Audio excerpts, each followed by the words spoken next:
Il est infiniment plus aisé de jouer un rôle que d'oser être soi. Très cher lecteur, votre dévouée observatrice ne peut s'empêcher de contempler ce monde moderne avec curiosité mêlée d'inquiétude. Quel bal fascinant! Des visages souriants, des vies parfaitement exposées, des réussites soigneusement mises en scène, et pourtant, sous les costumes impeccables et les certitudes affichées, combien vacille en silence.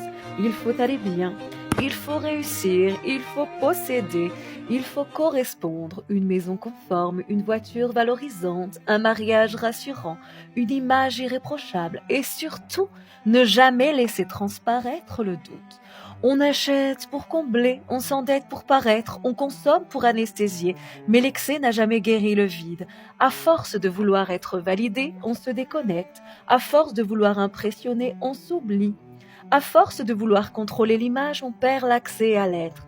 Il semblerait que l'humanité perfectionnait l'art du sourire, tout en évitant soigneusement le face-à-face intérieur, car se regarder réellement exige du courage.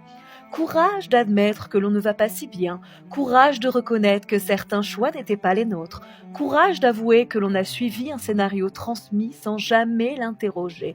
Qui êtes-vous lorsque le public s'éteint? Qui êtes-vous lorsque les applaudissements cessent? Qui êtes-vous sans vos titres, sans vos biens, sans vos validations? Le paraître est un costume séduisant, l'être est une vérité nue. Et la vérité dérange, elle demande de retirer le masque, elle demande de quitter la scène, elle demande de plonger. Plonger dans ses peurs, plonger dans ses incohérences, plonger dans ses blessures non regardées. Nous ne sommes point ici pour endormir, nous sommes ici pour révéler, révéler ce qui ne fonctionne plus, révéler ce qui sonne faux, révéler ce qui a été accepté par confort plutôt que par conscience. Car la transformation ne commence pas par une nouvelle acquisition. Elle commence par une confrontation. À quoi bon continuer à faire semblant? Quand être vrai est le plus noble des actes? Peut-être serait-il temps, mes chers lecteurs, de cesser d'optimiser votre image et de commencer à explorer votre profondeur.